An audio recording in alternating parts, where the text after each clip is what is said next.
మొత్తం మీద అమెరికా పర్యటన కొనసాగుతా ఉంది ముఖ్యమంత్రి రేవంత్ రెడ్డిది. అయితే ఇందులో భాగంగా అక్కడ అమెరికాలో న్యూయార్క్కు వెళ్ళారు. నిన్న వెళ్ళిన తర్వాత అక్కడ ఉన్నటువంటి తెలుగు వాళ్ళందరూ కూడా ఘన స్వాగతం పలికినరు. అయితే రాష్ట్రానికి భారీగా పెట్టుబడులు తేవడమే లక్ష్యంగా ఈ పర్యటన కొనసాగుతున్నట్లుగా ముఖ్యమంత్రి రేవంత్ రెడ్డి చెప్తా ఉన్నారు. ఇక మరోవైపు నిన్న మంత్రి దుద్దిల్ల శ్రీధర్ బాబు కూడా అమెరికా పర్యటనకు వెళ్ళిండు. అయితే ఆ తర్వాత అక్కడ అమెరికాలో ముఖ్యమంత్రి బృందాన్ని కలిసి ఆ పర్యటన కొనసాగుతున్నట్టుగా తెలుస్తూ ఉంది. ఇది 10 రోజుల పాటు జరుగుతూ ఉంది ఈ పర్యటన. అయితే ఇక్కడ అమెరికాతో పాటు దక్షిణ కొరియాలో కూడా ఈ పర్యటన కొనసాగుతుంది. అయితే ఇందులో భాగంగా భారీగా పెట్టుబడులు తేవడం, తర్వాత రాష్ట్రానికి అంటే ఉపాధి అవకాశాలు, అంటే చాలామందికి ఉపాధి అవకాశాలు ప్రైవేట్ రంగంలో కూడా కల్పించడం, తర్వాత అభివృద్ధి కార్యక్రమాలను ముందుకు తీసుకెళ్లడంలో భాగంగా ఇదంతా కూడా కొనసాగుతున్నట్లుగా ముఖ్యమంత్రి చెప్తా ఉన్నారు. ఇక ఇదిలా ఉంటే ఇక్కడ బంగ్లాదేశ్లో పరిస్థితి మాత్రం దారుణంగా ఉంది. అయితే అక్కడ ప్రధానమంత్రి షేక్ హసీనాకు వ్యతిరేకంగా ఒక వర్గం అంటే ఆందోళన చేపడతా ఉంది. అయితే ఆ వర్గాన్ని నిలువరించేందుకు అధికార పక్షం వాళ్ళని నిర్వహించేటువంటి ప్రయత్నం చేస్తూ ఉంది. ఈ నేపథ్యంలో ఇరు వర్గాల మధ్య ఘర్షణ వాతావరణం నెలకొంది. అయితే అక్కడ ఉన్నటువంటి పరిస్థితులతో ఇప్పటి వరకు 99 మంది చనిపోయినట్టుగా తెలుస్తూ ఉంది. అయితే అందులో 14 మంది పోలీసులు కూడా చనిపోయినట్టుగా సమాచారం వస్తూ ఉంది. అంటే అక్కడ బంగ్లాదేశ్లో జరుగుతున్నటువంటి పరిస్థితులు, తర్వాత ఆ ప్రభుత్వానికి వ్యతిరేకంగా జరుగుతున్నటువంటి ఏవైతే ఆందోళనలు ఉన్నాయో ఈ ఆందోళనల మధ్య అట్టుడుకుతా ఉంది బంగ్లాదేశ్. ఇక మరోవైపు అక్కడ ఇజ్రాయెల్, తర్వాత ఇక్కడ ఇరాన్ మధ్య కూడా ఒక యుద్ధ వాతావరణం కనిపిస్తూ ఉంది. మొత్తం కూడా బాంబుల వర్షాలతో ఇరు దేశాలు కూడా ఒకరిపైన ఒకరు బాంబులు వేసుకుంటున్నటువంటి పరిస్థితి కనిపిస్తూ ఉంది. అయితే కారణం ఏంటి అంటే ఇక్కడ హమాస్ అధ్యక్షుడిని చంపినరు అనేటువంటి ఆరోపణ ఇజ్రాయెల్ పైన చేస్తూ ఉంది ఇరాన్. ఈ నేపథ్యంలో ఇజ్రాయెల్ పైన దాడికి దిగుతాం, ప్రతీకార చర్య తీసుకుంటామని చెప్పేసి ఇక్కడ ఇరాన్ చెప్తా ఉంటే 100% మేము కూడా అంటే ఎట్టి పరిస్థితుల్లో వదిలేదు లేదని చెప్పేసి ఇజ్రాయెల్ చెప్తా ఉంది. అయితే ఇజ్రాయెల్కు మద్దతుగా ఇటు అమెరికా, తర్వాత అక్కడ బ్రిటన్ మద్దతు ఇస్తూ ఉంటే ఇటు ఇరాన్కు మద్దతుగా రష్యా వస్తూ ఉంది. ఈ నేపథ్యంలో 3వ ప్రపంచ యుద్ధం జరుగుతుందా అన్నంతగా పరిస్థితి మొత్తం అక్కడ కనిపిస్తూ ఉంది. అంటే ప్రపంచ దేశాలు 2 భాగాలుగా విడిపోయినప్పుడు, అప్పుడు గతంలో 2వ ప్రపంచ యుద్ధం జరిగినప్పుడు కూడా ఇటువంటి పరిస్థితే ఉన్నది. అయితే ఇక్కడ ఇజ్రాయెల్ పక్షాన అమెరికా, తర్వాత బ్రిటన్ ఉండడం, తర్వాత ఇక్కడ ఇరాన్ పక్షాన రష్యా ఉండడం, ఈ 2 అంటే మేము మీ తరఫున ఉంటాం, మేము మీ తరఫున అని చెప్పేసి ఒకవేళ బాంబుల వర్షం కురిపించుకుంటే 3వ ప్రపంచ యుద్ధం కూడా తప్పదా అన్నట్టుగా పరిస్థితి అక్కడ నెలకొని ఉన్నది. ఇక మరోవైపు ఇక్కడ విశాఖలో జరిగినటువంటి అంటే రైలులో జరిగినటువంటి మంటలు వచ్చి ఆ రైలు బోగి పూర్తిగా కాలిపోయింది. అయితే అక్కడ ఆగి ఉన్నటువంటి రైలులో ఈ ప్రమాదం ఏర్పడడం వల్ల ఎవరికి ప్రాణ నష్టం జరగలేదు. అంటే ఆ ప్రయాణికుల్ని కిందికి దింపేసిండ్రు అక్కడ ఉన్నటువంటి అధికారులు. ఇక జరుగుతున్నటువంటి పరిణామాలు ఇట్లా ఉంటే ఎట్టి పరిస్థితుల్లో కాళేశ్వరానికి సంబంధించి 3వ టీఎంసీ అని చెప్పేసి మొత్తం మోసం చేసింది గత ప్రభుత్వం, బీఆర్ఎస్ ప్రభుత్వం, కేసీఆర్ ప్రభుత్వం అని చెప్పేసి అక్కడ నివేదికలన్నీ బయటకు వస్తూ ఉన్నాయి. అంటే అన్ని వేల కోట్ల 33,000 34,000 కోట్ల రూపాయలు ఖర్చు పెట్టి ఇదంతా కూడా చేస్తే అందులో 17,000 కోట్ల రూపాయలు అప్పు తెచ్చి పెడితే అవన్నీ కూడా బూడిదలో వేసిన పన్నీరే అన్నట్టుగా అక్కడ కాళేశ్వరంలో వేసినటువంటి కథ అంతా కూడా ఇట్లా జరుగుతూ ఉంది. ఇదంతా కూడా ప్రజలపైన పడుతున్నటువంటి భారం. అయితే దీంతో 3 టీఎంసీ వచ్చేది లేదు, సచ్చేది లేదు, తర్వాత అసలు ఉన్న నీళ్ళే అసలుకే గతి లేదని చెప్పేసి ఆ పరిస్థితులు కనిపిస్తూ ఉన్నాయి. ఇక కొత్త రేషన్ కార్డులు, తర్వాత కథా కార్యక్రమం ఇవంతా కూడా మొత్తం జరుగుతూ ఉంది. ఇంకా చాలా విషయాలు ఉన్నాయి, మనం మాట్లాడుకుందాం. ఇక ముందుగా వెలుగు దినపత్రిక చూద్దాం. రావును గాని ఒలింపిక్స్లో కూడా కొంతవరకు ఆశాజనకంగా ఉంది. Chak De India. Paris Olympics లో ఇండియా హాకీ టీం అద్భుతం చేసింది. క్వార్టర్స్ ఫైనల్లో వరల్డ్ 2వ ర్యాంకర్ బ్రిటన్ పై సంచలన విజయంతో వరుసగా 2వ సెమీస్ కు దూసుకెళ్లిన పతక ఆశలను సజీవంగా నిలుపుకుంది. మ్యాచ్ మధ్యలో రెడ్ కార్డుతో అమీర్ దాస్ బయటకు వెళ్లిన 10 మందితోనే ఆడి ప్రత్యర్థికి ధీటుగా ఎదుర్కొంది. షూట్అవుట్ లో గోల్ కీపర్ పిఆర్ శ్రీజేష్ అడ్డుగోడలా నిలబడి టీమిండియాకు చిరస్మరణీయ విజయాన్ని అందించారు. ఇక ఎవరు కూడా ఊహించలేదు వరల్డ్ నెంబర్ 2 ఉన్నటువంటి బ్రిటన్ మొత్తం కూడా నిలవరించింది భారత జట్టు. అసలు యాక్చువల్గా హాకీలో పథకం వస్తుందని చెప్పేసి అనుకోలేదు. అయినప్పటికీ అనూహ్యంగా నిన్న గట్టిగా ఆడినరు. అయితే ఒకరు అవుట్ అయినప్పటికీ అందులో 10 మందే ఉన్నారు. ఆ 10 మంది కూడా మంచిగా ఆడి బ్రిటన్ని ఓడించేటువంటి నేపథ్యంలో ఇప్పుడు క్వార్టర్ ఫైనల్కి వెళ్ళినట్టున్నారు. సెమీఫైనల్కి వెళ్ళిపోయినారు. కాబట్టి వీళ్ళకు ఒకవేళ మరి గట్టిగా ఆడితే ఇది కాంస్య పథకం అన్న వచ్చేటువంటి అవకాశం మాత్రం కనిపిస్తూ ఉంది ఆ జట్టుకు సంబంధించి. ఇక మధ్యప్రదేశ్లో గోడ కూలి 9 మంది పిల్లలు మృతి. మధ్యప్రదేశ్లో మధ్యప్రదేశ్ రాష్ట్రం సాగర్ జిల్లాలోని హర్దౌల్ బాబా టెంపుల్ వద్ద పాతకాలపు ఇంటి గోడ కూలడంతో 9 మంది చిన్నారులు చనిపోయారట పాపం. బా శ్రీశైలం ఘాట్ రోడ్ లో ప్రమాదం, 3 మృతి. శ్రీశైలం ఘాట్ రోడ్ లో ఆదివారం ప్రమాదం జరిగింది. కారు అదుపు తప్పి చెట్టును ఢీకొనడంతో హైదరాబాద్ కు చెందిన కిషన్, సాయి ప్రకాష్, వికారాబాద్ జిల్లా అల్లిఖాన్ గ్రామానికి చెందిన రమేష్లు చనిపోయారు. దళిత మహిళపై 3rd డిగ్రీ. రంగారెడ్డి జిల్లా షాద్నగర్ లో దొంగతనం నెపంతో ఒక దళిత మహిళపై పోలీసులు 3rd డిగ్రీ ప్రయోగించారు. దీంతో ఆమె నడవలేని స్థితిలో ఆసుపత్రిలో చేరి చికిత్స పొందుతున్నది. విషయం తెలిసిన సైబరాబాద్ కమిషనర్ మహంతి డిఐ కాదు సిఐ ఉన్నట్టుండు సిఐ రామరెడ్డిని కమిషనరేట్కు అటాచ్ చేసిండ్రంట. అయితే సీఎం రామరెడ్డి మొత్తం కూడా ఇష్టం వచ్చినట్టుగా కొట్టిండు, తర్వాత రకరకాలుగా హింసించిండు అనేటువంటి ఆమె ఆరోపణలు చేస్తూ ఉంది. ఈ నేపథ్యంలో రామరెడ్డి పైన అక్కడ చర్యలు తీసుకున్నారంట అక్కడ ఉన్నటువంటి కమిషనర్.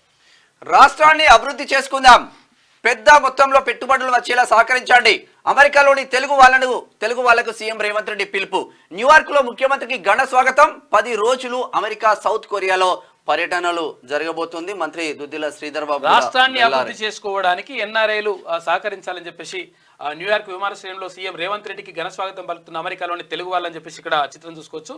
అయితే ఇక్కడ వాళ్ళని అడిగిందంట ముఖ్యమంత్రి రేవంత్ రెడ్డి. రాష్ట్రాన్ని అభివృద్ధి చేసుకుందామని, ఇందుకోసం ఎన్ఆర్ఐలు కలిసి రావాలని, సహాయ సహకారాలు అందించాలని సీఎం రేవంత్ రెడ్డి పిలుపునిచ్చారు. రాష్ట్రానికి పెట్టుబడులు తేవడం, ఇక్కడి యువతకు ఉపాధి అవకాశాలు కల్పించడమే లక్ష్యంగా ఆయన అమెరికా, దక్షిణ కొరియా పర్యటన చేపట్టారు. శనివారం హైదరాబాద్ నుంచి బయలుదేరిన సీఎం రేవంత్ రెడ్డి మొత్తం 10 రోజుల పాటు ఆయా దేశాల్లోని ప్రధాన నగరాల్లో పర్యటించనున్నారు. ఆదివారం న్యూయార్క్లోని జేఎఫ్కే ఎయిర్పోర్టుకు చేరుకున్న ముఖ్యమంత్రికి అక్కడి తెలుగు ప్రజలు ఘనస్వాగతం పలికారు. వారిని ఉద్దేశించి ఆయన మాట్లాడారు. ఇక తెలంగాణ రాష్ట్రాన్ని, హైదరాబాద్ నగరాన్ని మరింత గొప్పగా అభివృద్ధి చేయాలన్న కలనే మనందరినీ కలిపింది అన్నారు. అయితే ఆయన టూర్ను కీలకమైనటువంటి న్యూయార్క్ నగరం నుంచే ప్రారంభించడం గౌరవప్రదంగా భావిస్తున్నట్లు చెప్పారు.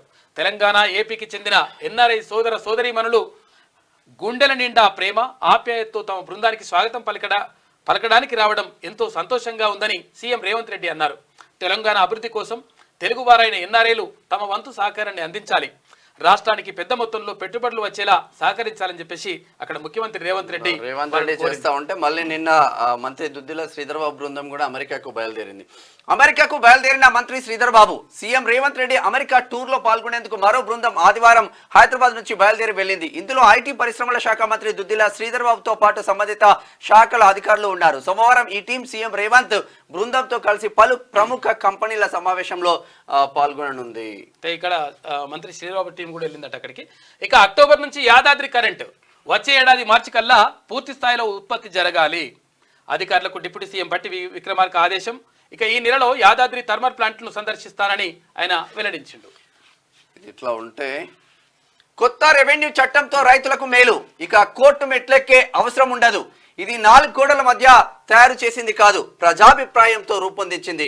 దెబ్బతిన్న రెవెన్యూ వ్యవస్థను ప్రభుత్వం నిలబెడుతున్నది. కొత్త ఆర్ఓఆర్ చట్టం ముసాయిదాపై చర్చలో వక్తలు. సామాన్యులకు అర్థమయ్యేలా ఉన్నది లచ్చిరెడ్డి అంటున్నాడు.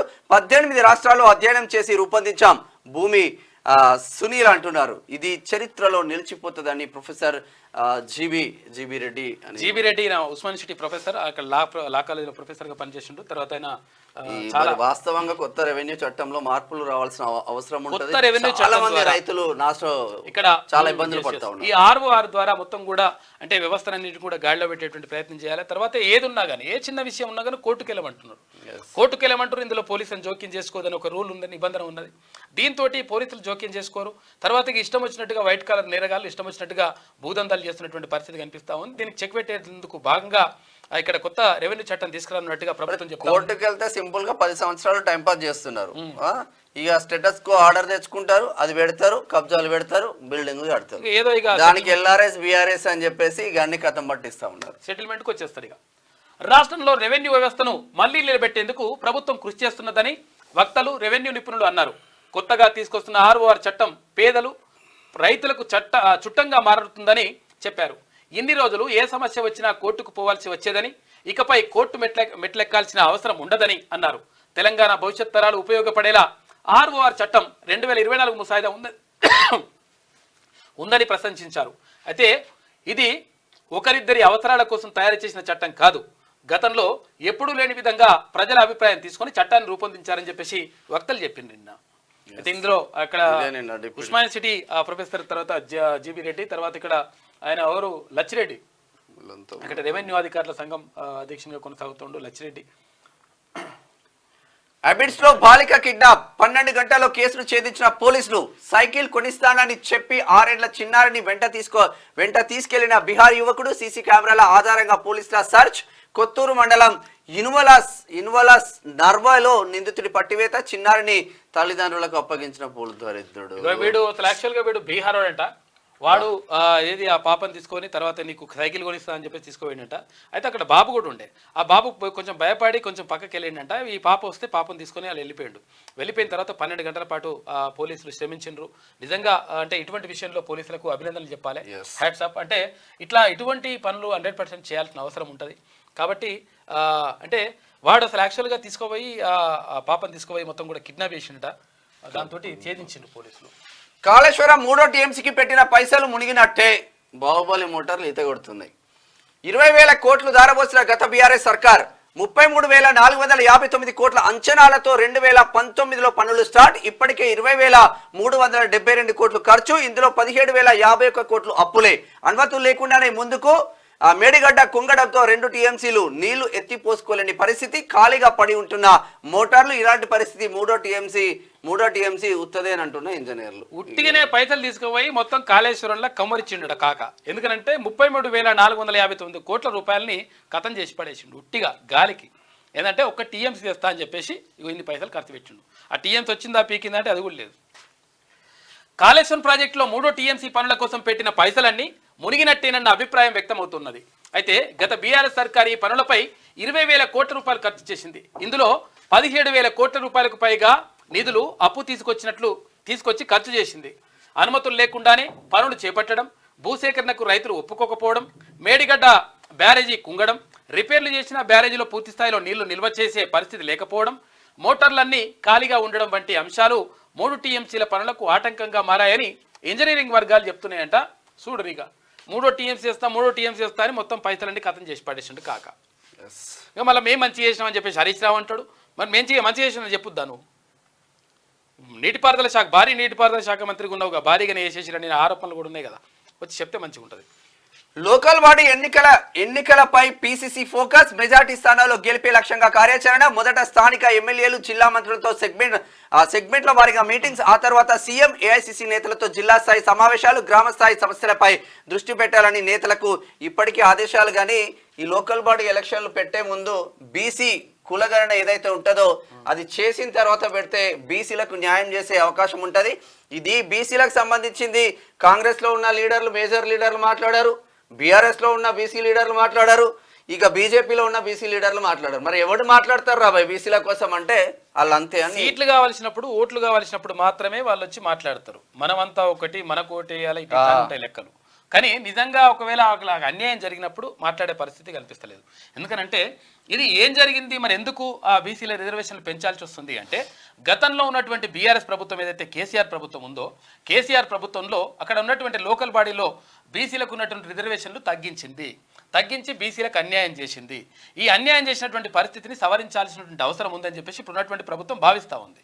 కానీ మరి నిజంగా భావిస్తున్నటువంటి పరిస్థితి కనిపిస్తూ ఉంది. కానీ మరి నిజంగా కులగణన చేపడితే ఎవరెంతో మేమెంతో మాకెంత అనేటువంటి నినాదం వస్తూ ఉంది. అయితే ఈ నేపథ్యంలో కులగణన చేస్తే ఎవరు బీసీలు ఎంతమంది ఉన్నారు, ఎస్సీలు ఎంతమంది ఉన్నారు, ఎస్టీలు ఎంతమంది ఉన్నారు, ఇక్కడ ఓసీలు ఎంతమంది ఉన్నారు, వీళ్ళంతా కూడా లెక్క తేలిపోయేటువంటి అవకాశం ఉంటుంది. దీంతో ఒక క్లారిటీ వచ్చేటువంటి అవకాశం ఉంటుంది. అయితే ఈ క్లారిటీ రాకుండా చేస్తున్నారనేటువంటి ఆరోపణలు కూడా వినిపిస్తూ ఉన్నాయి. ఏది ఏమైనప్పటికీ 100% కులగణన చేపట్టాల్సిన అవసరం ఉన్నది. అయితే ఇప్పుడు సమగ్ర కుటుంబ సర్వేను ఒక రోజులో చేసినటువంటి ప్రభుత్వం గతంలో కేసీఆర్ ఆధ్వర్యంలో ఒకటే రోజులో సమగ్ర కుటుంబ సర్వే పేరుతోటి మొత్తం వివరాలు తెలంగాణ రాష్ట్రం మొత్తం మరి తెప్పించుకున్నప్పుడు కులగణన చేయడానికి నెలలు పడుతుంది, 6 నెలలు పడుతుంది, 5 నెలలు పడుతుంది అనడం మాత్రం కరెక్ట్ కాదు అని చెప్పేసి నిపుణులు అంటా ఉన్నారు.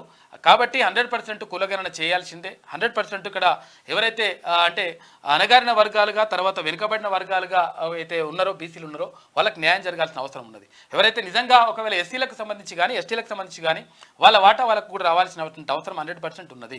తర్వాత ఎవరైతే నిజంగా అగ్రవర్ణ పేదలు ఉన్నారో వాళ్ళకు కూడా న్యాయం జరగాలని చెప్పేసి కోరుకుంటా ఉన్నాం. ఎందుకంటే అందరికీ మంచి జరగాలనేటువంటి ఉద్దేశంతో రాజ్యాంగం రూపొందించబడ్డది.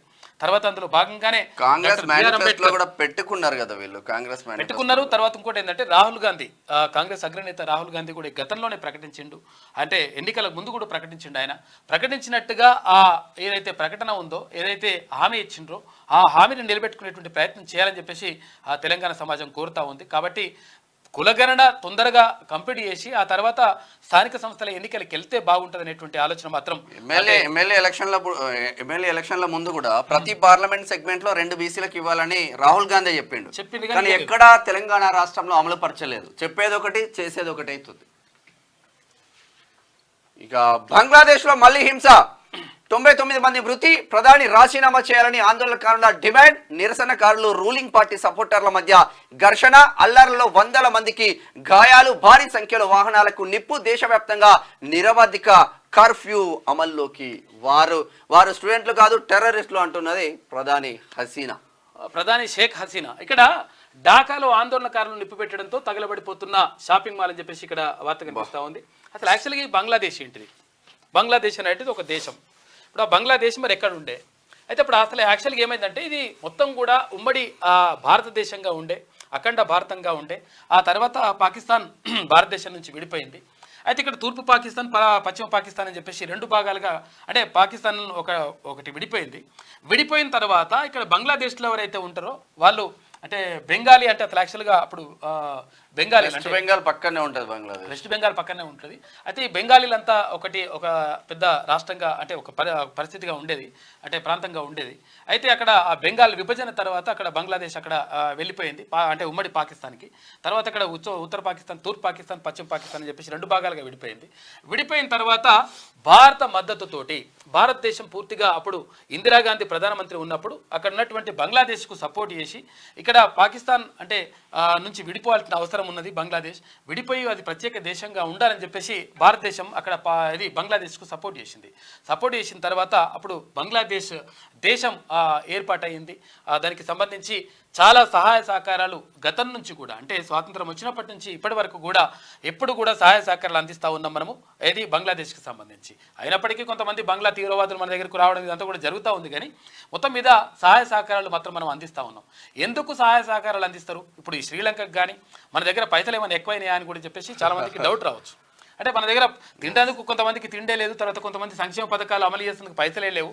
మరి ఇక్కడ ఉన్నట్టు శ్రీలంకకు కానీ, తర్వాత బంగ్లాదేశ్కి కానీ, చుట్టుపక్కల దేశాలకు ఎందుకు సాయం చేస్తారు అంటే విషయం ఏంటంటే, ఒకవేళ ఒక ఊర్లో ఒక సంపన్న కుటుంబం, భారీగా సంపన్న కుటుంబం ఉందనుకో, ఉండి తర్వాత మిగతా కుటుంబాలన్నీ కూడా పక్కకున్నటువంటి కుటుంబాలు ఆకలి చావులతో చస్తున్నటువంటి పరిస్థితి ఉంటే, ఈ ఆకలి చావుతో ఉన్నటువంటి కుటుంబాలు ఏవైతే ఉంటాయో ఆ సంపన్న కుటుంబం మీద దాడి చేస్తాయి. ఎందుకనంటే వీళ్ళు తినడానికి తిండి లేదు కాబట్టి దాడి చేస్తాయి. దాడి చేయడం ద్వారా కుటుంబానికి నష్టం జరుగుతుంది. కాబట్టి అలా జరగకుండా సంపన్న కుటుంబం ఏదైతే ఉందో వాళ్ళకు ఉన్న దాంట్లో ఆ చుట్టుపక్కల వరకు కొంత పెట్టుకుంటూ వస్తుంది అనమాట. దాంతో ఆ సంపన్న కుటుంబం పైన వీళ్ళందరికీ కూడా ఒక కృతజ్ఞతా భావం ఉంటుంది. ఆ నేపథ్యంలో ఒక స్నేహపూర్వకమైనటువంటి వాతావరణం ఉంటుంది. అట్లనే ఇక్కడ ప్రపంచ దేశాలకు సంబంధించి ఆ పక్క దేశాలతోటి స్నేహ సంబంధాలు ఎందుకు కొనసాగిస్తారు అంటే, ఇప్పుడు ఒక వేరే చైనా వాడు మన పైన దాడి చేయాలనుకుంటాను, ఈ బంగ్లాదేశ్నో తర్వాత పాకిస్తాన్లో లేకపోతే ఇతర దేశాలని ఒక స్థావరంగా చేసుకుంటాడు వాడు. ఇక్కడ శ్రీలంకనో ఇటువంటి దేశాలని స్థావరంగా చేసుకొని మన భారతదేశం పైకి దండెట్టడానికి, తర్వాత భారతదేశం పైన బాంబులు వేయడానికి, రకరకాలుగా యుద్ధం చేయడానికి ప్రయత్నం చేస్తారు. చేసినప్పుడు అటువంటి అవకాశం ఇవ్వద్దు అంటే ఏంటంటే, ఈ పక్కకున్నటువంటి దేశాలను మిత్ర దేశాలుగా చేసుకొని వాళ్ళకి ఎప్పుడైనా నిజంగా అవసరం వచ్చినప్పుడు సహాయ సహకారాలు అందిస్తే వాళ్ళు మనకు అనుకూలంగా ఉంటారు. కాబట్టి ఒక స్నేహపూర్వకమైనటువంటి వాతావరణం ఉంటే వేరే వాడు మన దేశంపైకి అంటే బాంబులు వేసేటువంటి పరిస్థితి కానీ, యుద్ధం చేసేటువంటి పరిస్థితి కానీ ఉండకూడదు అనేటువంటి ఉద్దేశంతో మనం సహాయ సహకారాలు అందించుకుంటూ వస్తూ ఉన్నాం. శ్రీలంకలో ఎప్పుడు కరువు వచ్చినా కానీ, తర్వాత ఇక్కడ బంగ్లాదేశ్లో కరువు పరిస్థితులు కానీ, లేకపోతే ఏదైతే ప్రకృతి విపత్తులు ఏర్పడ్డప్పుడు కానీ భారతదేశం వాళ్ళకు సహాయం చేసుకుంటూ వస్తూ ఉంది. కారణం ఏంటి అంటే ఇది కారణం. ఎందుకంటే అట్లా చేయడం ద్వారా అక్కడ ఏది ప్రపంచ దేశాలతోటి సత్సంబంధాలు ఏర్పాటు చేసుకోవడం ద్వారా, పక్కన దేశాలతోటి ఆ స్నేహపూర్వకమైనటువంటి వాతావరణం ఉండడం ద్వారా మనకు జరిగేటువంటి ముప్పుని తప్పించుకునేటువంటి అవకాశం ఉంటుంది. తర్వాత మనము మానవతా దృక్పథంతో ముందుకెళ్తాం కాబట్టి అటువంటి ప్రయత్నాలు కూడా చేస్తూ ఉంది భారతదేశం. ఇక బంగ్లాదేశ్లో మళ్ళీ హింస చెలరేగింది. ప్రధాని షేక్ హసీనా రాజీనామా చేయాలని డిమాండ్ చేస్తూ ఆదివారం దేశవ్యాప్తంగా నిరసనల ప్రదర్శనలు చేపట్టిన ఆందోళనకారులకు రూలింగ్ అవామీ లీగ్ మద్దతుదారులకు మధ్య ఘర్షణలు చోటు చేసుకున్నాయి. ఈ గొడవల్లో దేశవ్యాప్తంగా 99 మంది చనిపోయినారు. అంటే ఇందులో 14 మంది పోలీసులు కూడా చనిపోయినారు. ఢాకాలో ఆందోళనకారులు నిప్పు పెట్టడంతో తగలబడిపోతున్న షాపింగ్ మాల్ అని చెప్పేసి ఇక్కడ చూసుకోవచ్చు. అయితే ఇక్కడ ప్రధానమంత్రి షేక్ హసీనా ఉంది. అక్కడ షేక్ హసీనాకు వ్యతిరేకంగా కొంతమంది ఆందోళనకారులు ఆందోళన చేపడతా ఉన్నారు. వాళ్ళు విద్యార్థులు కాదు, వాళ్ళు టెర్రరిస్టులు అని చెప్పేసి అక్కడ షేక్ హసీనా అంటా ఉంది. అయితే షేక్ హసీనా మద్దతుదారులు ఎవరైతే ఉంటారో, అంటే అక్కడ ప్రధానమంత్రికి మద్దతుగా ఎవరైతే ఉన్నారో వాళ్ళు ఈ ఆందోళనకారుల పైన ఇక్కడ దాడులకు పాల్పడతా ఉన్నారు. వీళ్ళపైన దాడులు చేసుకోవడంతో మొత్తం మీద హింసాత్మక వాతావరణం నెలకొన్నది బంగ్లాదేశ్లో. ఇట్లా ఉంటే గాజా స్కూల్ పై ఇజ్రాయెల్ బాంబు దాడులు, 30 మంది మృతి, పలువురికి గాయాలు. హమాస్ సెంటర్ గా వాడుకుంటున్న స్కూల్ పైన దాడి. టెల్ ఆలివ్ లో కత్తిపోట్ల కలకలం, ఇద్దరిని చంపిన మిలిటెంట్. ఇజ్రాయెల్ పైకి హమాస్ హిజ్బుల్లా రాకెట్ దాడులు.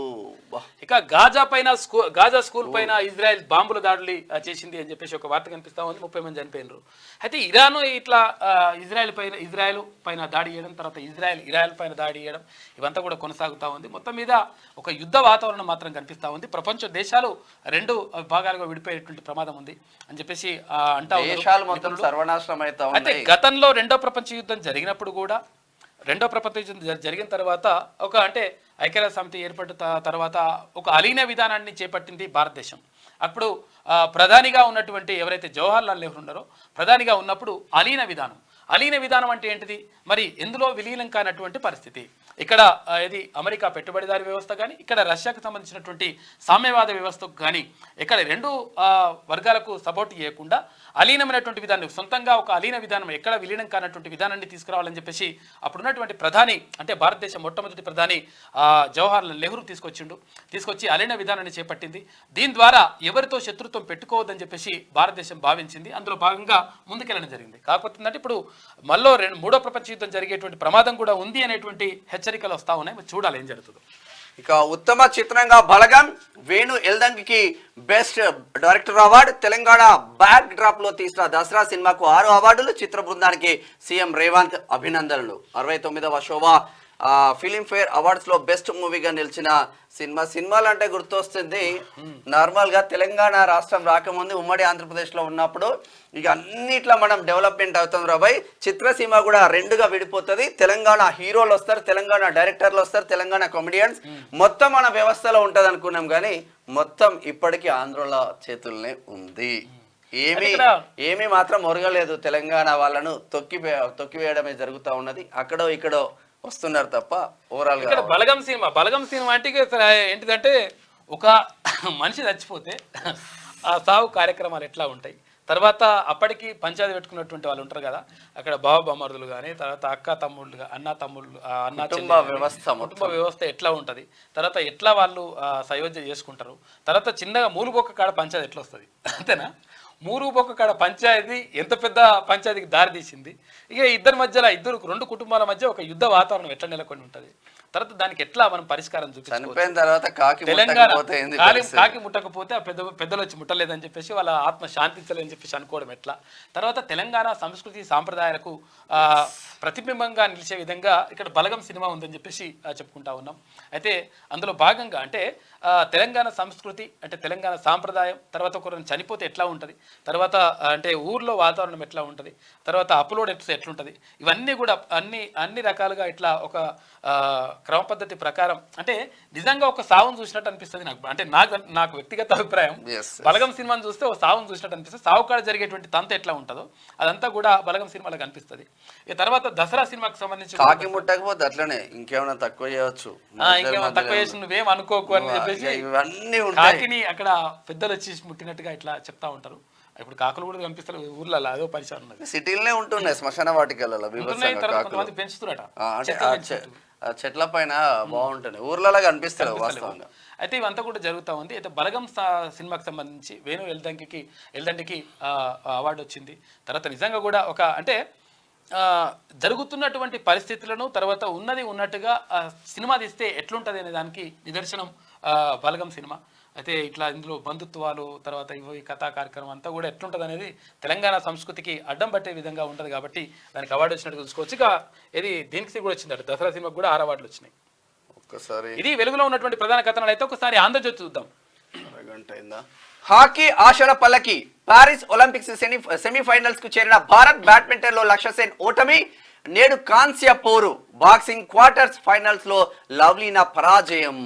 ఒత్తిడిలోను ప్రత్యర్థులను హడలెత్తిస్తూ భారత పురుషుల హాకీ జట్టు ప్యారిస్ ఒలింపిక్స్ లో పతకం దిశగా దూసుకెళ్తుంది. వరుసగా రెండోసారి సెమీఫైనల్ చేరింది. ఆదివారం హోరాహోరీ క్వార్టర్స్ లో 4-2తో షూట్అవుట్ లో గ్రేట్ బ్రిటన్ ఓడించింది. గ్రేట్ బ్రిటన్ ఓడించేసి గ్రేట్ అనిపించుకున్నాం.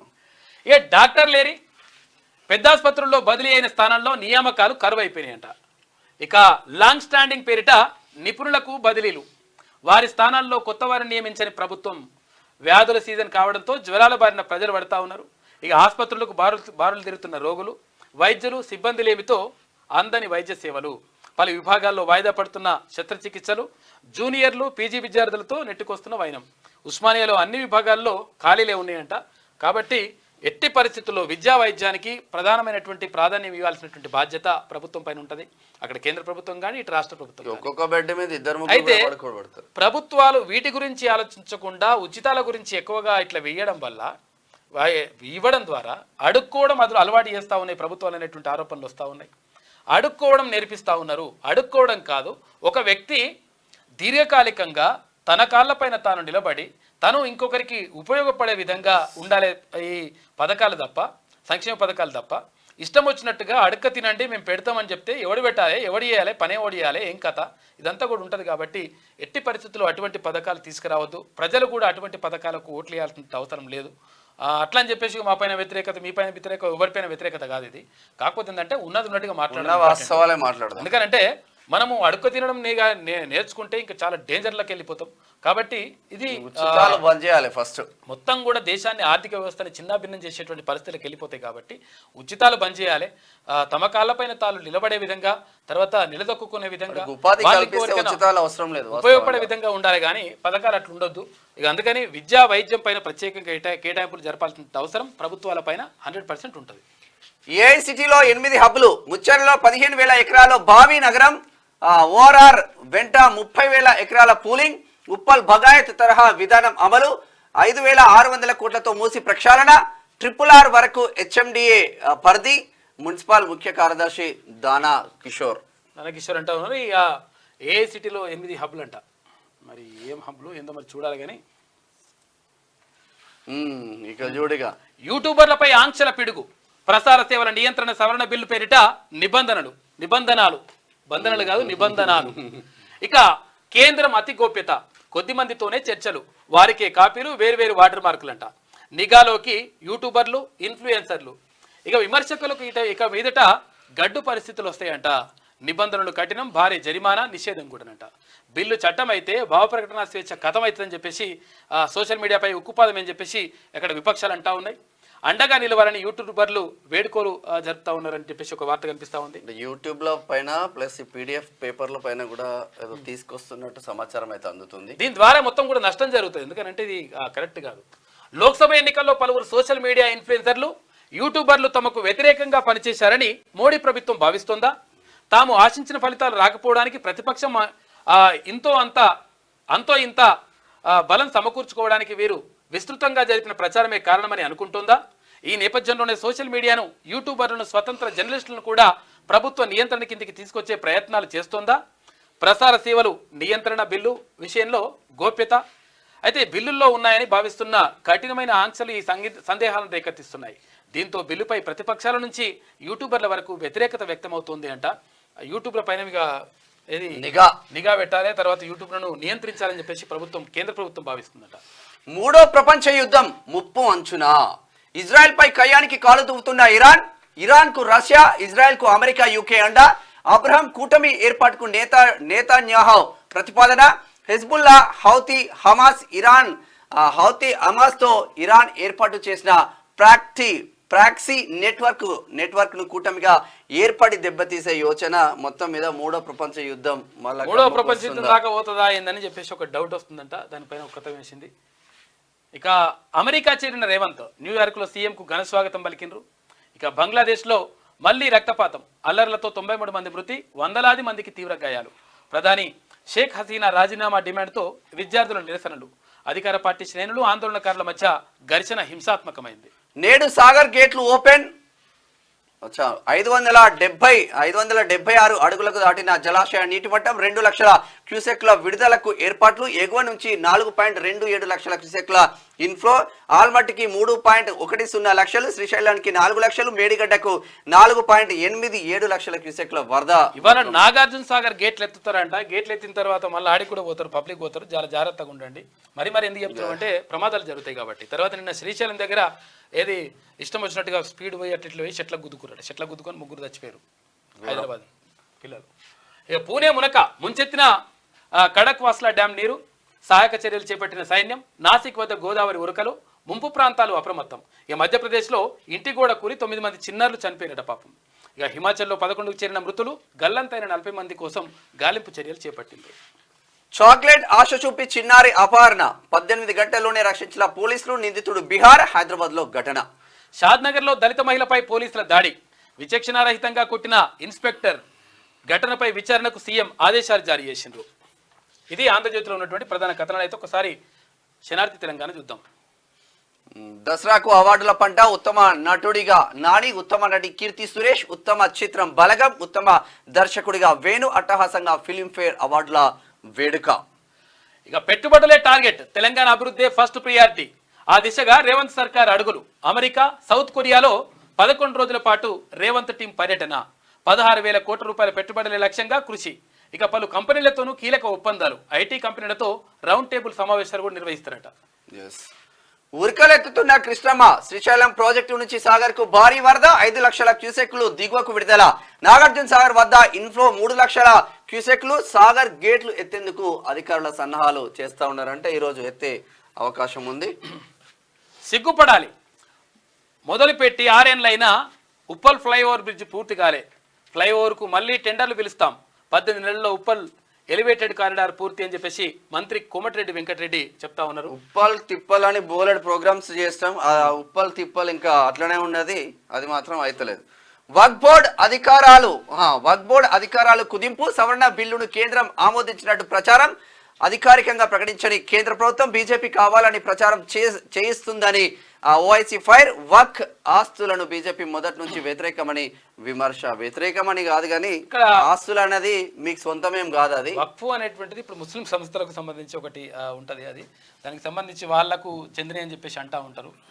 మరి దానికి సంబంధించి ఎట్లా కొన్ని చట్టాలు అయితే తీసుకురాబోతుంది. తెలంగాణలో బీజేపీకి భవిష్యత్తు. నేతలు కార్యకర్తలు కలిసికట్టుగా పనిచేయాలి. కాంగ్రెస్ ప్రభుత్వ తప్పిదాలపై పోరాటం చేయాలి. బీజేపీ సంస్థాగత ప్రధాన కార్యదర్శి బిఎల్ సంతోష్ పార్టీ ప్రధాన కార్యదర్శులతో సమావేశం నిర్వహించారు. అయితే తెలంగాణలో బీజేపీకి భవిష్యత్తు ఉన్నది కానీ మరి మీరే నష్టం.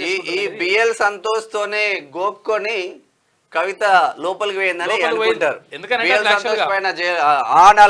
ఆయనని లోపలేద్దామని చెప్పేసి ఈయనని అక్రమ కేసులు పెట్టి లోపలేద్దామని చెప్పేసి ప్రయత్నం చేసింది ఎక్కడ బీఆర్ఎస్ ప్రభుత్వం, గతంలో కేసీఆర్. అందులో భాగంగానే ఇక్కడ ఏది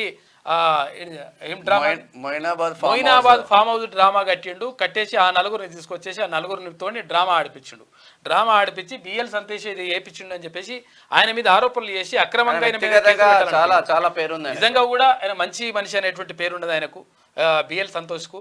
అయినప్పటికీ ఆయన మీద ఆరోపణలు చేసి ఏదో వేద్దాం అనుకుంటూ కాక గానీ మొత్తం మీద బొల్తా కొట్టిందిలే బుల్బుల్ పిట్ట అన్నట్టు పడ్డది దెబ్బ.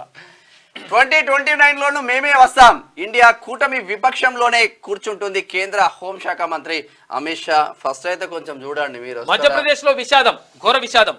గోడ కూలి 9 మంది చిన్నారుల మృతి. ప్రతి కుటుంబానికి 4 లక్షల రూపాయల ఆర్థిక సాయం ప్రకటించిన సీఎం మోహన్. ఇది ఇట్లా ఉంటే విద్యానికి పెద్దపీట. విద్యా వైద్యానికి పెద్దపీట. రాజీవ్ ఆరోగ్యశ్రీ ద్వారా 10 లక్షల వరకు ఉచిత వైద్యం. రైతులకు 31,000 కోట్ల రుణమాఫీ. ధరణి వల్ల రైతులు అవస్థలు పడుతున్నారు. ఇచ్చిన మాట ప్రకారం ధరణిని ప్రక్షాళన చేస్తాం. రెవెన్యూ శాఖ మంత్రి పొంగులేటి శ్రీనివాస్ రెడ్డి. విద్యా వైద్యానికి పెద్దపీట అని వార్తలు వస్తున్నాయి కానీ కేటాయింపులు కూడా జరగాలి కదా. కేటాయింపు లేకపోతే ఎక్కడి నుంచి వస్తాయి? తూతూ మంత్రంగా అయిపోతా ఉంటది ఇది. విద్యా వైద్యానికి కాంగ్రెస్ ప్రభుత్వం పెద్దపీట వేసిందని, రాజీవ్ ఆరోగ్యశ్రీ ద్వారా పేదలకు 10 లక్షల వరకు ఉచిత వైద్యం అందిస్తున్నదని రెవెన్యూ శాఖ మంత్రి పొంగులేటి శ్రీనివాసరెడ్డి అన్నారు. నేలకొండపల్లి మండలం మువ్వలగూడెంలో పొంగులేటి శ్రీనివాసరెడ్డి ఆదివారం పర్యటించారు. ఈ సందర్భంగా పలు అభివృద్ధి పనులకు శంకుస్థాపన చేసి నూతనంగా నిర్మించిన హెల్త్ సబ్ సెంటర్ను ప్రారంభించారు. అనంతరం మంత్రి మాట్లాడుతూ ఇందిరమ్మ రాజ్యం వచ్చిన తర్వాత పేదలు రైతుల పక్షపాతిగా ఉందని, 31,000 కోట్ల రూపాయల రైతు రుణమాఫీ చేస్తున్నామని అన్నారు. ధరణి వల్ల రైతులు చాలా ఇబ్బందులు పడుతున్నారని ఆనాడు గొప్పగా చెప్పిన బీఆర్ఎస్ ప్రభుత్వం అసెంబ్లీ సాక్షిగా ఆ పార్టీ నేతల ధరణిపై అబద్ధాలు చెప్తున్నారని మంత్రి పొంగులేటి శ్రీనివాసరెడ్డి మండిపడ్డారు. ఇక ఎన్నికల్లో ఇచ్చిన మాట ప్రకారం ధరణిని ప్రక్షాళన చేస్తున్నామని, ఇక రాష్ట్ర వ్యాప్తంగా అతి కొద్ది రోజుల్లో 4,50,000 ఇల్లు కట్టబోతున్నామని కూడా అని చెప్పిండు. ఇది ఇట్లా ఉంటే ఫోర్త్ సిటీ వెనుక భూదందా, 1000 ఎకరాలను దోచుకునే కుట్ర, ధరణి పేరుతో 2 లక్షల కోట్ల స్కామ్, కేసీఆర్ కుటుంబం భూ దోపిడిపై చర్యలేవి, బీఆర్ఎస్ బాటలోనే కాంగ్రెస్. కేంద్ర మంత్రి బండి సంజయ్ ఆయన అన్నమాట అయితే వాస్తవం ఎవరిపైన చర్యలు తీసుకుంటారు రాష్ట్ర సర్కార్? ఉన్న ఎమ్మెల్యేలందరూ కాంగ్రెస్ నుంచి బీఆర్ఎస్ నుంచి కాంగ్రెస్ కి వస్తున్నారు. ఇక ఎవరి నుంచి తీసుకుంటారు? 11 ఏళ్ల తర్వాత నిర్దోషిగా విడుదల, తల్లిని చంపారనే నేరంపై 2013లో పోచే అరెస్టు, తాజాగా నిర్దోషి అని తేల్చిన హైకోర్టు సరైన ఆధారాలు లేవని. ఇది కొంచెం చూడండి, నిన్న అన్ని పత్రికలలో వచ్చింది వార్త, కొంచెం అవుట్డేటెడ్ వార్తలు వస్తున్నాయి, కొంచెం చూడండి. ఇచ్చంత్రం తర్వాత చూద్దాం. సర్వం కల్తీ, నూనెలో కల్తీ, నెయ్యిలో కల్తీ, ఉప్పు నుంచి పప్పు వరకు, బజ్జీల నుంచి ఐస్ క్రీమ్ వరకు, పాల నుంచి పెగ్గుల వరకు కల్తీమయం అవుతున్న వ్యాపారులు, ఆగమవుతున్న ప్రజల ఆరోగ్యం పట్టించుకొని అధికారులు. చాలా మంది మందుబాబులు, అరే నీ అమ్మ నేను పెద్ద బాటిల్ కొన్నారా బాయ్, ఇదేదో తేడా వస్తుందంటే వాళ్ళకి ఇంజక్షన్లు పెడుతున్నారు, తీస్తున్నారు, మూతలు తీస్తున్నారు, ఇంకోటి కలుపుతున్నారు, సర్వనాశనం అయిపోతుంది. దీనిపైన ప్రత్యేక చట్టాలు, దృష్టి సారించాల్సిన అవసరం, శిక్షలు పర్ఫెక్ట్ గా ఉంటేనే ఇది సాధ్యమవుతుంది, అదర్వైజ్ నో ఇష్యూ. నేటి సమాజంలో కల్తీ లేని వస్తువు వెతికినా దొరకదేమో. కల్తీ లేకుండా బతకడమే కష్టమైంది. పాలు, నీళ్లు, ఉప్పు, పప్పు, నూనె, కూరగాయలు, పండ్లు, బిస్కెట్లు, చాక్లెట్లు, కేకులు, చివరికి మందుబాబులు తాగే మద్యం వరకు సర్వం కల్తీమయమవుతుంది. అంతెందుకు, ప్రస్తుత సమాజంలో జరిగే వ్యాపారం అంతా కల్తీ అనే చెప్పాలి. చిన్న చిన్న దుకాణాల నుంచి పెద్ద పెద్ద మాల్స్ వరకు అంతా కల్తీమయం. నాణ్యత లేని నిత్యావసరాలను వాడుతున్న ప్రజల ఆరోగ్యం హరి అంటుంది. కానీ తినలేక తప్పని పరిస్థితి. ఇక ముందుకు పోతే నుయ్యి, వెనక్కు పోతే గొయ్యి అన్నట్టు ఉంది ప్రజల పరిస్థితి. మంచితనం మాయమైపోయి పాపం పుణ్యం చెప్పుకోవడానికే మిగిలాయి. ప్రభుత్వాలకు పట్టింపు లేదు, చట్టానికి తీరిక లేదు, పట్టుకునేందుకు వ్యవస్థలకు సమయం లేదు. దీంతో సామాన్యుడు కల్తీల మీద పోరాటం చేసే శక్తి లేక ఊరుకుల పరుగుల జీవితంలో కల్తీ ఆహారం తింటూ బతికీడుస్తున్నాడు. ఉదయం నిద్రలేచినప్పటి నుంచి రాత్రి వరకు పడుకునే వరకు ప్రతిదీ కల్తీనే వాడుతున్నాం. కాలంతో పాటు మౌనంగా కల్తీలను తినడం తప్ప ఏమి చేయలేమా? అయ్యో అనుకోవడం తప్ప కల్తీని ఆపలేమా అనే ప్రశ్నలు ఉత్పన్నమవుతున్నాయి. అయితే ఒక్కసారిగా కాకుండా కొద్దిగా మనిషి శరీరంలోని అవయవాలు దెబ్బతింటున్నాయి. చిన్నపిల్లలు సైతం కల్తీపాలు తాగడం వల్ల ఎదగకముందే వారి ఆయుష్ తగ్గిపోతుంది. గేదెలకు ఇంజెక్షన్లు చేసి వాటి రక్తాన్ని పాల రూపంలో పిండుతున్నారు. ఈ కెమికల్స్ కలిపి కల్తీపాలు తయారు చేసి మార్కెట్లో విక్రయిస్తున్నారు. 2 నెలలలో కోడి చిన్నగున్న పిల్ల పెద్దగా అయిపోతుంది. కన్నీళ్లు అమ్మపాలలో తప్ప కల్తీ లేకుండా ఉన్నటువంటి పరిస్థితి ఎక్కడ కూడా కన్నీళ్లు అమ్మపాలే కల్తీ లేకుండా ఉంటున్నాయి. కీ మీటింగ్స్ 13న GMRMB, 14న KRMB సమావేశాలు, DPR సమర్పించనున్న తెలంగాణ సర్కార్. ఈ నెల 13, 14 తేదీలో కృష్ణా గోదావరి నదులకు సంబంధించిన కీలక సమావేశాలు జరగనున్నాయి. ప్రధానంగా చెన్నై నగరానికి తాగునీటిని అందించడంపై ఈ నెల 14వ తేదీన ఉదయం 11 గంటలకు ఆన్లైన్ విధానంలో తెలంగాణ, ఆంధ్రప్రదేశ్ రాష్ట్రాలతో కృష్ణా నది యాజమాన్య సంస్థ సమావేశం కానుంది. ఈ మీటింగ్ అంటే తాళంచే మీటింగ్ అట. ఇక ఇచ్చంత్రం, రండి దయచేయండి. ఇక సౌత్ కొరియా, అమెరికాకు వెళ్తా ఇండస్ట్రీలకు రెడ్ కార్పెట్ అని సీఎం రేవంత్ చెప్పిన మాటలు చూసుకోవచ్చు. ఉరుకలెత్తుతున్న మధ్యప్రదేశ్ లో ఘోరం. ప్రభుత్వాన్ని వదలబోం, జీవో 46 రద్దు చేసే వరకు రణరంగమే, జాబ్ క్యాలెండర్ ఓ తెల్ల కాగితం. బీఆర్ఎస్ నేత రాకేష్ రెడ్డి ఇక ఇది డేంజర్ బెల్ కొడుతున్న డెంగ్యూ అని చెప్పేసి కచ్చిరికాడు ముచ్చట్లలో మన సకినాల సుధాకర్ పటేల్ రాస్తా ఉన్నారు. కచ్చిరికాడు ముచ్చట్లు, ఓ పుల్లయ్య మామ దిగులుగా ఉన్నవేందే, ఏం లేదు అల్లుడా నర్సి అని చెప్పేసి ఓ కథ. అది నేటి మాట యుద్ధం పెద్దపల్లి రాజన్నది. ఇవి నీళ్లు నమిలే రోజులు కావు తమ్మి. తొడగొట్టి బతకడం నేర్చుకో, నిజాన్ని నిర్భయంగా చెప్పడం అలవాటు చేసుకో, న్యాయాన్ని ప్రశ్నించడం మొదలుపెట్టు. ఎవరికో బయటపడి 1000 ఏండ్లు బతుకు మీద ఆశ పెట్టుకోకు. అందరం ఏదో ఒక రోజు పోయేటోళ్ళమే, కాకపోతే కొంచెం వెనక కొంచెం ముందు. అయితే చరిత్రలో నువ్వు ఉండడం కాదు, నీకే ఓ చరిత్ర ఉండాలి. గడిచిన కాలం మళ్ళీ తిరుగురాదు, క్షణం తీరిక లేకుండా గడవడం నేర్చుకో. 10 మందికి మేలు చేయకున్నా పర్వాలేదు, కానీ ఏ మనిషికి కీడు తలపెట్టే పని చేపట్టకు. నీకు నచ్చినట్టు ఉండు. ఎవరికో సమాధానం చెప్పే పని ఎప్పుడు చేయకు. నీకు జన్మనిచ్చిన నేల కోసం ఏదైనా మంచి పని చేసి రుణం తీర్చుకో. నీ గురించి ఈ సమాజం గొప్పగా చెప్పుకోవాలి. నీ తండ్రులు మురిచిపోవాలి. నీ మరణాన్ని చూసి శ్మశానమే కన్నీళ్లు పెట్టాలి. మనిషిగా బతికే నీ జీవితం ఎంతో మందికి ఆదర్శం కావాలి అని చెప్పేసి పెద్దపల్లి రాజన్న ఎట్లుండాలని చెప్తున్నాడు అన్న. ఇది శనార్థిలో ఉన్న కథనాలు. అయితే ఒకసారి దిశ చూద్దాం. సెమీస్ కు హాకీ జట్టు క్వార్టర్స్ లో గ్రేట్ బ్రిటన్ పై సూపర్ విక్టరీ. లవ్లీనా ఓటమి. ముగిసిన బాక్సర్ల పోరాటం. కాంస్యంపై ఫోకస్ పెట్టిన లక్ష్య సేన్. మీద ఇక్కడ ఇది ఒలింపిక్స్ లో మరో కాంస్య పథకం వస్తుందా అనేది చూడాలి మరి. ఎందుకంటే హాకీ జట్టు కొంచెం గట్టినే వెళ్తుంది, ముందుకు వెళ్తుంది. అమెరికాలో రేవంత్ బిజీ. న్యూయార్క్ చేరుకున్న సీఎం టీం ఘన స్వాగతం పలికిన అభిమానులు. ఎన్ఆర్ఐలతో మీటింగ్. పలువురు పారిశ్రామికవేత్తలతోనూ భేటీ. భారీ పెట్టుబడులను ఆకర్షించే దిశగా అమెరికా బయలుదేరిన రేవంత్. రాష్ట్ర ఖజానాకు లిక్కర్ కిక్ అంట. ఏటేటా పెరుగుతున్న మద్యం రెవెన్యూ గ్రోత్ రేటు. ఎందుకంటే మందులలో పోతుందట. ఎత్తిపోతల పథకం బాగా చిన్న పోరాళ్ళ స్కూల్ పిల్లల నుంచి మొదలు పెడితే పండు ముసలోళ్ళ దాకా తాగుడు తప్ప బంద్ చేసేటోళ్ళు తక్కువ కదా నడుస్తున్నది. అట్లా రాష్ట్రం ఏర్పడినప్పటి నుంచి సగటున 15% హైక్ అవుతుందట. పెరుగుతున్నాయట. మంచిగా మందు తాగేటోళ్ళు పెరుగుతున్నట. ఇక 5 ఏళ్లలో ఆబ్కారీ ఆమ్దాని డబుల్ అయింది. ఇది కేవలం ఎక్సైజ్ పన్నుతోనే. వ్యాట్ ద్వారా అదనంగా మరింత ఇన్కమ్ వస్తుందంట. రాష్ట్ర ఆదాయంలో దాదాపు 20% దీని నుంచే. కరోనా సమయంలోనూ నాన్ స్టాప్. ఇక కాగ్ నివేదికలో కీలక విషయాలు వెల్లడి. అధికారుల అలసత్వం పైన సీరియస్ అయ్యింది.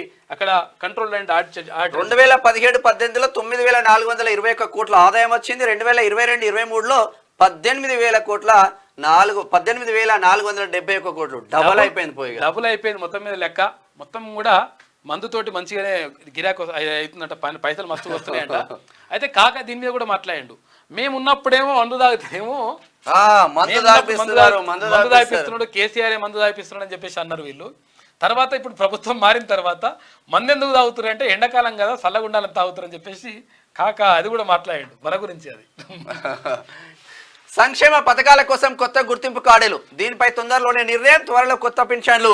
వచ్చే మార్చి కల్లా యాదాద్రి థర్మల్ పవర్ ప్లాంట్ నిర్మాణం పూర్తవ్వాలి. డిప్యూటీ సీఎం బట్టి విక్రమార్క. ఉత్తమ చిత్రంగా బలగం. బెస్ట్ డైరెక్టర్గా వేణు ఎల్దండి. ఇక ఉత్తమ నటుడిగా నాని. ఉత్తమ నటిగా కీర్తి సురేష్. 69వ శోభా ఫిల్మ్ఫేర్ అవార్డులో ప్రకటన. బంగ్లాదేశ్ లో నిరవధిక కర్ఫ్యూ. అల్లర్లలో 93 మంది మృతి. ప్రధాని షేక్ హసీనా రాజీనామాకు డిమాండ్. ఢాకాలోని మున్షీగంజ్ లో పేలిన పెట్రో బాంబులు. సోషల్ మీడియాలో యాప్స్ షట్డౌన్. ఫోర్త్ సిటీ వెనుక రియల్ ఎస్టేట్ దందా. 1,000 కోట్ల రూపాయల ఆస్తులు పోగేసుకునేందుకే. ఇక ధరణితో 2 లక్షల కోట్ల రూపాయల స్కామ్. కేసీఆర్ కుటుంబం సభ్యుల దోపిడీ. ఎంఐఎంకు కొమ్ము కాస్తే కాంగ్రెస్కు సైతం బీఆర్ఎస్కు పట్టిన గతే. ఇక జిహెచ్ఎంసీలో ఓఆర్ఆర్లోని ప్రాంతాల విలీనానికి బీజేపీ వ్యతిరేకం. కేంద్ర మంత్రి బండి సంజయ్ కీలక వ్యాఖ్యలు చేశారు. దరఖాస్తు చేసిన నెలలోపే సీఎంఆర్ఎఫ్ చెక్కులు. పేద ప్రజల ఆరోగ్యమే ప్రభుత్వ లక్ష్యం. గత సర్కార్ వైద్యాన్ని పట్టించుకోలేదు. మంత్రి పొంగులేటి శ్రీనివాస్ రెడ్డి. ఖమ్మం జిల్లాలో సీఎంఆర్ఎఫ్ చెక్కులు, ఇళ్ల పట్టాల పంపిణీ చేస్తా ఉన్నాడు. సీనియర్ అయితే మంచిగా ముందుకెళ్తాం. ఇవాటి నుంచి స్వచ్ఛదనం పచ్చదనం కార్యక్రమం ప్రారంభించనున్న మంత్రి సీతక్క అని చెప్పేసి ఒక వార్త కనిపిస్తా ఉంది. అయితే దరఖాస్తు చేసిన నెల రోజుల్లోపే సీఎంఆర్ఎఫ్ అంటే సీఎం రిలీఫ్ ఫండ్. ఈ సీఎం రిలీఫ్ ఫండ్ అంటే తెలుగులో ఏమంటాం ముఖ్యమంత్రి సహాయ నిధి నుంచి వచ్చేటువంటి పైసలు. అయితే ఎవరైనా ఆసుపత్రిలో పడితే ఆసుపత్రిలో బిల్లు కట్టిన తర్వాత లక్షల బిల్లు కట్టిన తర్వాత మరి ఎట్లా ఇక మనకు పైసలు బాగా ప్రాబ్లం అవుతుంది పెడతారు కదా. పెట్టిన తర్వాత రాష్ట్ర ప్రభుత్వం నుంచి సీఎం సహాయ నిధి నుంచి అక్కడ పైసలు చెక్ రూపకంగా ఇస్తారు. అయితే గతం నుంచి ప్రత్యేకంగా దీనికి ఒక నిధిని కేటాయించారు. అయితే ఇది 6 నెలలు ఏడాది ఇట్లా రకరకాలుగా టైం పడతా ఉంది. అయితే ఇప్పుడు అట్లా కాకుండా నెల రోజుల్లోనే సీఎంఆర్ఎఫ్ ఫండ్ రిలీజ్ చేస్తామని చెప్పేసి మంత్రి పొంగులేటి శ్రీనివాస్ రెడ్డి చెప్తా ఉన్నారు. నిజంగా అది జరిగితే బాగానే ఉంటుంది. అంటే 30-40% ఏది డబ్బు రిటర్న్ ఇస్తారు. దళిత మహిళపై 3rd డిగ్రీ చోరీ కేసులో అదుపులోకి తీసుకున్న పోలీసులు. నేరం ఒప్పుకోవాలంటూ చిత్రహింసలు. తీవ్రంగా గాయపడడంతో గుట్టు చప్పుడు కాకుండా చికిత్స. షాద్నగర్ పిఎస్ లో ఘటన. సిపి ఆఫీస్ కు సిఐ రామరెడ్డి అటాచ్ చేసిరట. సిఐ రామరెడ్డి ఇష్టం వచ్చినట్టు కొట్టినట. ఈమెను కొట్టడమే కాదు, ఆ కొడుకు పిల్లగాడు ఉన్నాడు పక్కకు, ఆ పిల్లగాన్ని కూడా తొక్కు కొట్టినట. మరి నిజంగా ఆమె దొంగతనం చేసిందా లేదా తెలియదు. కానీ విషయం ఏంటంటే ఒకవేళ అంటే 3rd డిగ్రీ చేసింది అనుకో, సపోజ్ దొంగతనమే చేసింది, మీరు కేసు ఫైల్ చేయాలి, కోర్టుకు సబ్మిట్ చేయాలి. పట్టుకొని 3rd డిగ్రీ చేయడం ఏంది? ఓ పద్ధతి ప్రకారం ఉంటుంది లెక్క. ఆ లెక్క కాకుండా ఇష్టం వచ్చినట్టుగా చేస్తావరట. ఇట్లా మరి ఆయనది ఏంది ఇంట్రెస్ట్. ఇక ఇవాళ సాగర్ గేట్లు ఓపెన్. ఉదయం 8 గంటలకు ఓపెన్ అయితే ఆల్రెడీ ఓపెన్ చేసినట్టే ఉన్నారు. ఇక శ్రీశైలం 10 గేట్ల ఎత్తివేత, దిగువకు 5 లక్షల క్యూసెక్కులు విడుదల చేస్తారంట.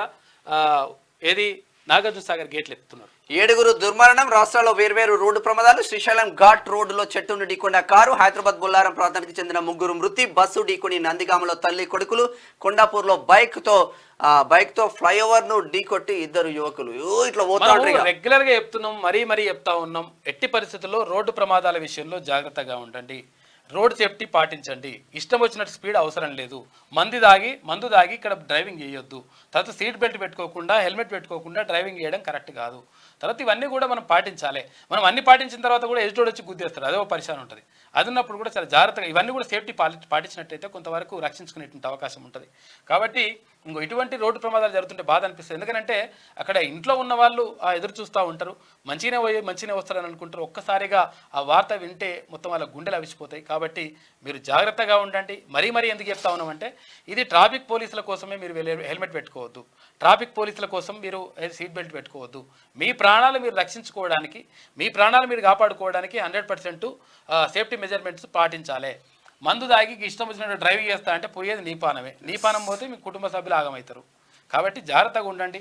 ఇష్టం ఉన్నట్టు స్పీడ్ పోతుంటాడు. ఈయననే మొత్తం సైకిల్ దొక్కినేమో నీ కసి కష్టం అంటే ఏంటో తెలుస్తుంది నీకు.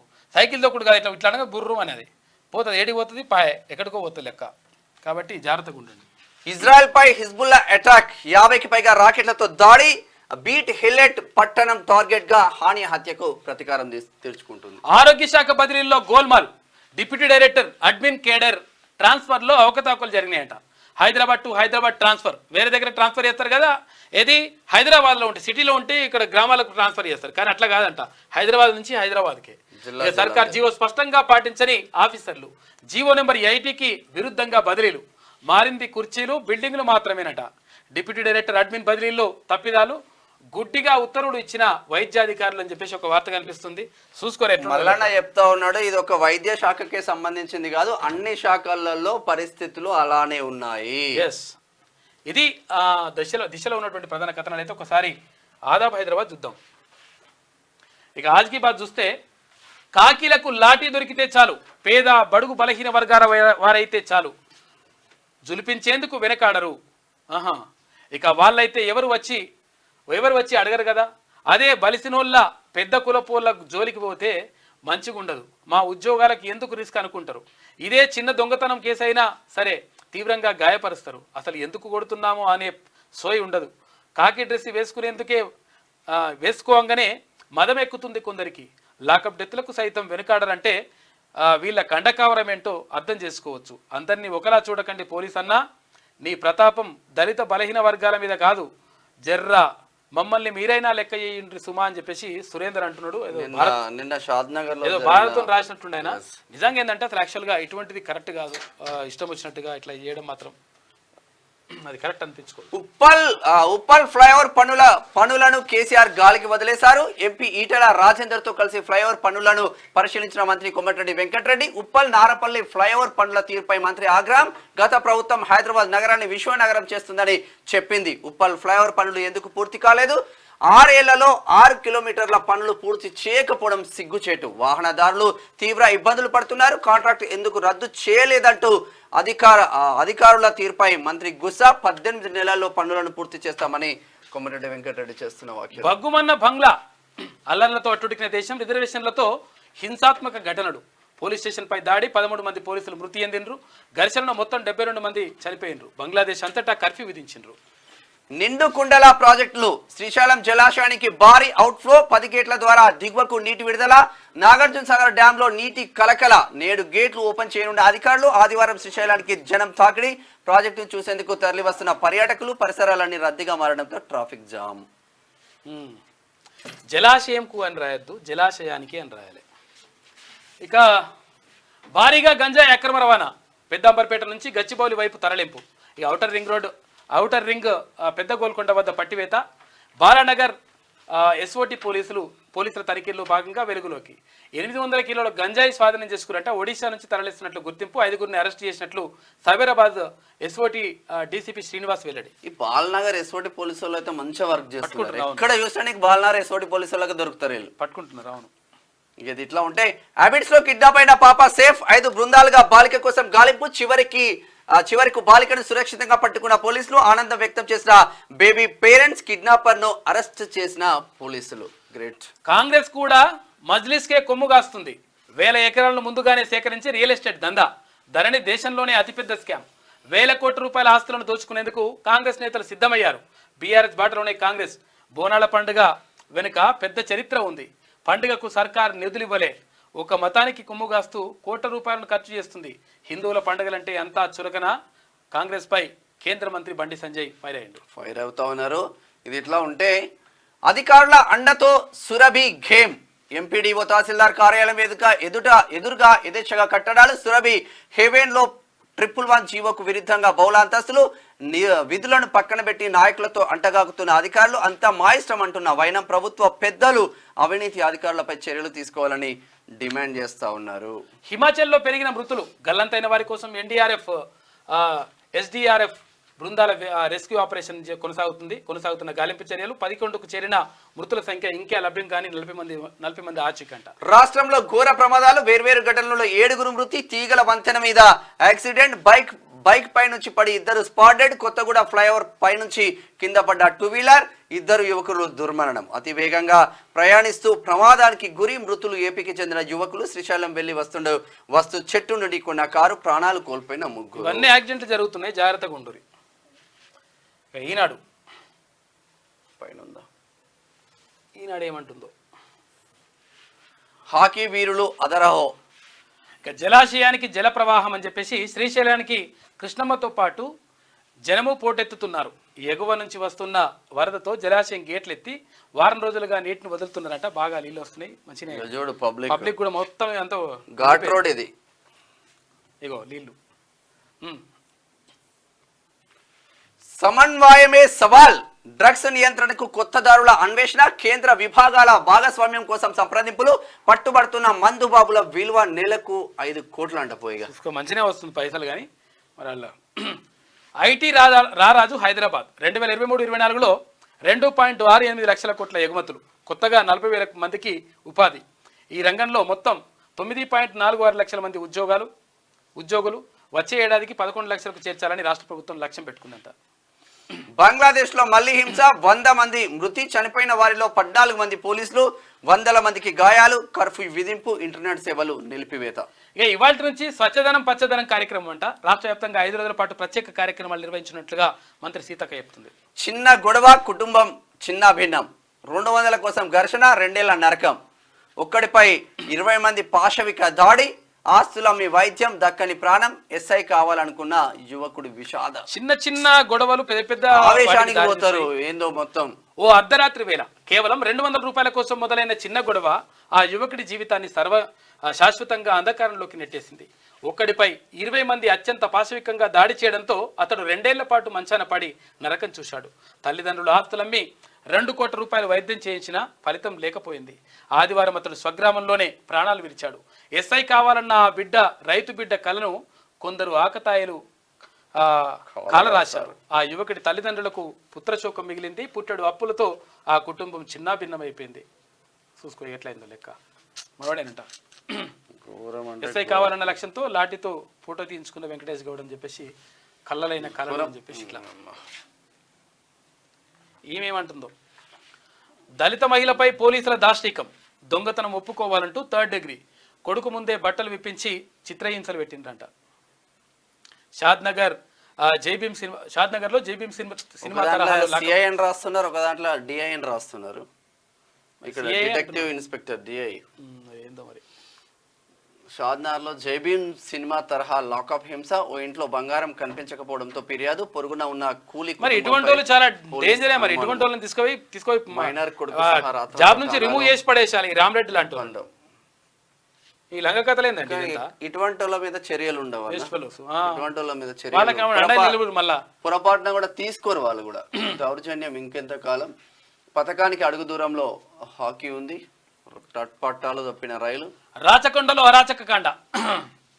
గుట్టల్లో గుట్టుగా భూదందా దశాబ్దాల కిందే అమ్ముడైన భూములకు మళ్ళీ రిజిస్ట్రేషన్లు అంట. మ్యుటేషన్ కాని చోట కాసుల పంట. మంచాల ఇబ్రహీంపట్నం మండలాల్లో మాయగాళ్ళు అని చెప్పేసి ఎకరం 60 లక్షలకు పైనే ధరనంట. 15 లక్షలకే విక్రయం. ఫార్మాసిటీ తీసుకొచ్చి మంచాల ఇబ్రహీంపట్నం మొత్తం ఉత్తమ చిత్రంగా బలగం ఉంటే ఆయన బలగం సినిమా నిన్ననే తీపించినట్టుగా కేటీ రామారావు ఫోటో దిగండి చూడరు ఎట్లుందో. ఆ డైరెక్టర్ది వేసినా మంచిదే, ఆ వాళ్ళ చిత్రాల్లో నటించిన నటులదే వేస్తే షూటింగ్ అంతా సిరిసిల్ల జరిగిందట. సిరిసిల్ల జరిగిందని ఆయన ఫోటో వేసిండ్రు. చూసుకో సిరిసిల్ల అంటేనే ఆయన మరే 3,000 కోట్ల రూపాయలు అప్పు అని చెప్పేసి సిరిసిల్లకు పోయి కేకే మహేందర్ రెడ్డి గొంతు కోసిండు దుర్మార్గుడు. ధనమే లేని స్వచ్ఛధనం పచ్చదనం అంట. నేటి నుంచి 9 వరకు కార్యక్రమం. నిధులే విడుదల చేయని సర్కార్. పైసలు లేక దీనావస్థలో పైసలు లేకపోవడానికి కారణం ఏంటంటే కేసీఆర్.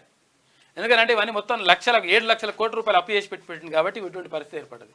ఇక్కడ చూడన్నా ఆ వార్త కూడా రాయి కేసీఆర్ కారణమని. రాకెట్లు ఎట్లా దూసుకపోతున్నాయో. యుద్ధం అంచిన గల్ఫ్ విస్తృతమవుతున్న ఇజ్రాయెల్ హమాస్ వార్. ఇజ్రాయెల్ పై ఏక్షణమైన ఇరాన్ దాడులు. హరీష్ రావు లేక దిగొచ్చిన సర్కార్ అంట. మధ్య మానేరు ద్వారా నేటి నుంచి సిద్దిపేట జిల్లాకు రిజర్వాయర్కు నీటి ఎత్తిపోతలంట. ఇవి దూసుకుపోయిన పురుగుల మందు తాగి మరో రైతు ఆత్మహత్య. మరి తాగటం ఎందుకు తాగుతలేరు తాగాల్సిన. ఇది మొత్తం మీద ఇక్కడ అంటే రాష్ట్రానికి భారీగా పెట్టుబడులు లేవని చెప్పేసి ముఖ్యమంత్రి భావిస్తున్నట్టుగా తెలుస్తూ ఉంది. అందులో భాగంగా అక్కడ అమెరికా తర్వాత దక్షిణ కొరియా పర్యటన కొనసాగుతూ ఉంది. ఇక మరోవైపు బంగ్లాదేశ్లో జరుగుతున్నటువంటి హింసాకాండతో ఇప్పటి వరకు 99 మంది చనిపోయినట్టుగా తెలుస్తూ ఉంది. మరి ఏం జరుగుతుందో చూడాలంటే అక్కడ అంటే ప్రధానికి వ్యతిరేకంగా ఒక వర్గం, ప్రధానికి మద్దతుదారులుగా ఒక వర్గం, ఈ 2 వర్గాలు కొట్టుకుని చచ్చిపోతున్నాయట.